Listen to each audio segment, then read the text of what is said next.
bilmez idim dert verer, derdimin dermanları.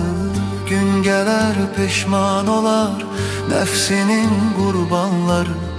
Dünya tahtından salar şahları sultanları. İtibarsız dünyaya itibar etme günahtır.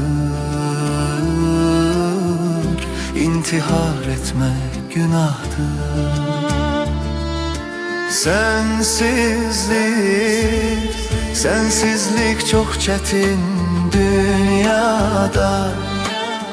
Gəm yazılmış kismetim, qalmayıbdı taqətim. Sevməyəydi niyyətim, şahid olmaz qəlbimə Allahımdan başqa bir kəs. Səs salar səssizcə bir səs.